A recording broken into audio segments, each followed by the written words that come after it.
Hello and welcome to the Give a Sit podcast, the podcast where I am trying to develop my style. And although you might think I'd start off a podcast with talking about how I got started as a certified professional dog trainer, I'm going to start it off with just whatever I want to talk about. And today's topic is the power of observation.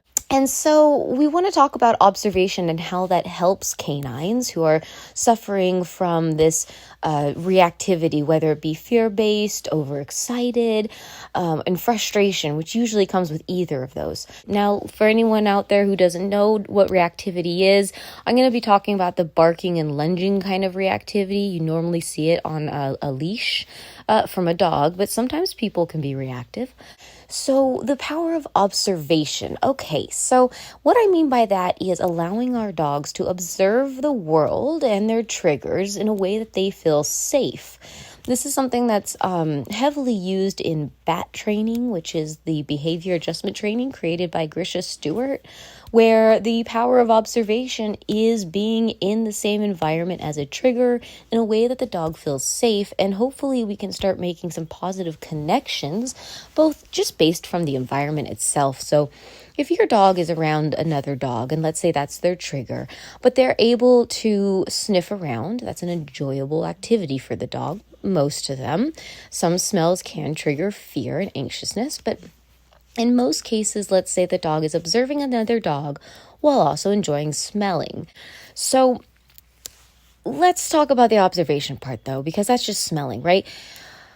What I find really fascinating is allowing a reactive dog to watch other dogs and learn from them. Because imagine if you were sitting down with your trigger across a table. Let's say your trigger is a spider. And my goodness, I know this one gets used a lot, but a lot of people don't like spiders. So let's say you're sitting across this table from your spider. That might be too close for some people. That might make you get up and leave. It might make you slam something on the spider. But what if that spider was a field away and you had some form of watching them, right? So that might even be like a television. A television can keep you at a safe distance from things you might find scary, and you can learn more about them.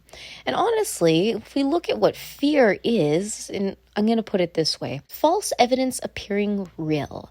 And I really like that one because that's what most fear is.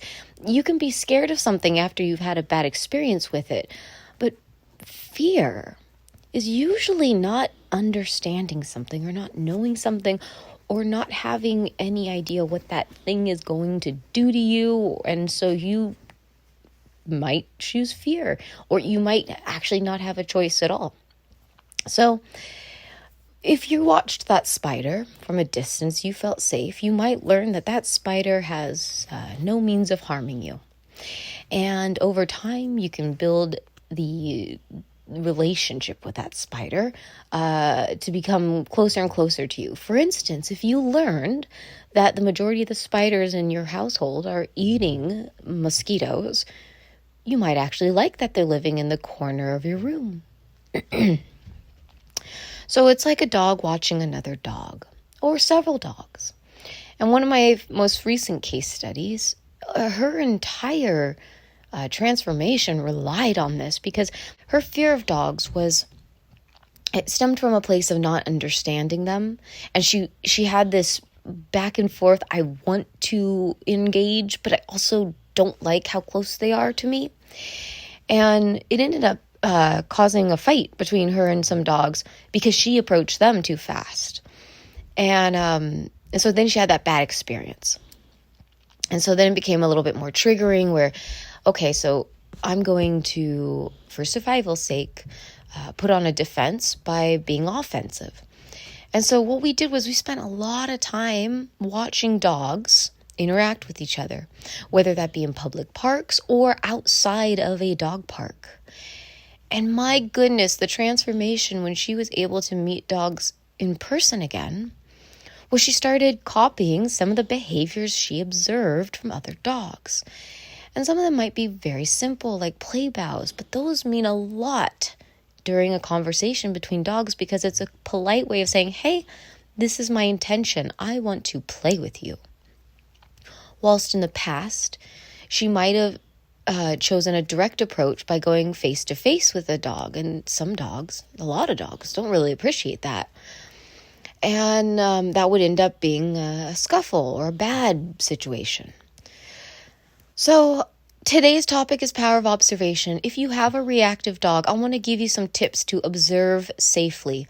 1, worst case scenario, your dog is triggered from a football field length. Let's consider using a car. Is the car a safe place? Can you park? Can your dog observe from the car without reacting? Can they have a setup where they feel like they can retreat into a den-like area in the car? That might be a crate. It might be under a seat. It might be having some blankets. Whatever it might be to create some safe place that your dog can observe safely. Or if you've got a pretty mild case, or in this case, mild would be your dog's threshold might be much closer than some dogs. Can you be in an open field and sit on a bench and just watch dogs? You can counter condition. You can put down treats. There's no harm in that. Can you get up and make space? Does your dog like to keep moving? Then don't sit down. Just keep walking. The thing is, give them that space. It's not a cop-out. You're giving them all this reinforcement history where they see dogs, nothing bad happens, there's no reaction, and they go back home. And that time accumulates, and that is what really makes the change when we allow our dogs to observe. So that's my first tip. If you have a very extreme case, use a car. If you don't have an extreme case, use a bench or walk around in a park where there's dogs. Do you want a more controlled setting? Hire a trainer. Ask them to set up a bat session. If the trainer doesn't know what a bat session is, maybe elaborate on it or seek out another trainer. Ask them if they know about engage, disengage. Do they use cat? Do they use lat? Do they use bat? My goodness, there's a lot of things that rhyme with at.